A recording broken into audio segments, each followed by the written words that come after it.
ಮೊದಲನೇದಾಗಿ ನಿಮ್ಗೆ ಇಲ್ಲಿ ಟೀಚಿಂಗ್ ಏಡ್ ರೆಡಿ ಮಾಡಿದ್ದೀನಿ. ಇದು ನಿಮ್ಗೆ ಆದರ್ಶ ನಿಲುವು.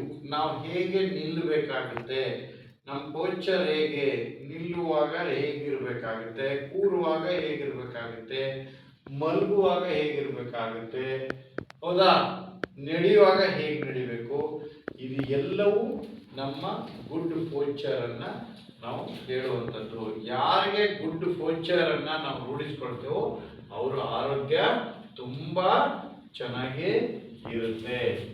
ನೋಡಿ, ಈಗ ಇದು ನೆಕ್ಸ್ಟ್ ಸೂರ್ಯ ನಮಸ್ಕಾರ. ಯೋಗದಲ್ಲಿ ಬರುವಂತಹ ಸೂರ್ಯ ನಮಸ್ಕಾರ.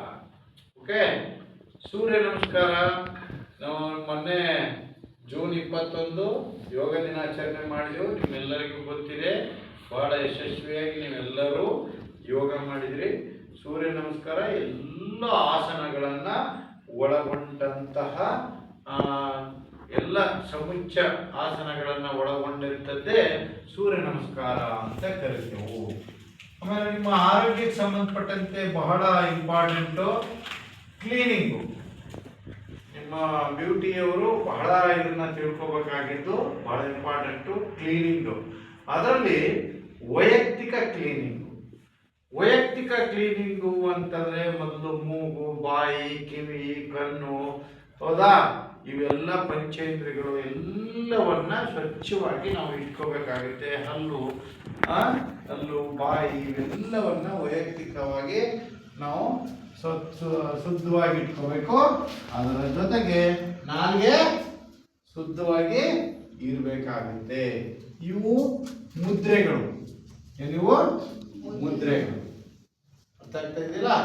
ಒಂದೊಂದು ಮುದ್ರೆ ಒಂದೊಂದು ನಾಡಿಯನ್ನ ಸ್ಟಿಮ್ಯುಲೇಟ್ ಮಾಡುವಂಥವಿರ್ತವು. ಒಂದೊಂದು ಮುದ್ರೆ ಒಂದೊಂದು ಸ್ಟಿಮ್ಯುಲೇಟ್ ಮಾಡೋದ್ರಿಂದ ನಮಗೆ ತುಂಬಾ ಉಪಯುಕ್ತವಾದಂತಹ ನರನಾಡಿಗಳ ಪರಿಚಲನೆ ತುಂಬಾ ಚೆನ್ನಾಗಿ ಆಗುತ್ತೆ ಅಂತ ಹೇಳ್ಬೋದು. ಇವೆಲ್ಲವೂ ಯೋಗಕ್ಕೆ ಸಂಬಂಧಪಟ್ಟಂತೆ. ಇಲ್ಲಿ ಬಹಳ ಮುಖ್ಯವಾಗಿ ನಮ್ಮ ಜೀವನದಲ್ಲಿ ಒತ್ತಡ ಕಡಿಮೆ ಮಾಡಿಕೊಳ್ಳಿಕ್ಕೆ ಧ್ಯಾನ ಮಾಡಬೇಕಾಗುತ್ತೆ. ಧ್ಯಾನ ಹೇಗೆ ಮಾಡಬೇಕು ಏನು ಅನ್ನೋದಂಥ ಮಾಹಿತಿ ಇಲ್ಲಿದೆ. ಇದಿಷ್ಟು ನಮ್ಮ ಆರೋಗ್ಯಕ್ಕೆ ಸಂಬಂಧಪಟ್ಟಂತಹ ಮಾಹಿತಿಗಳು. ಓಕೆ.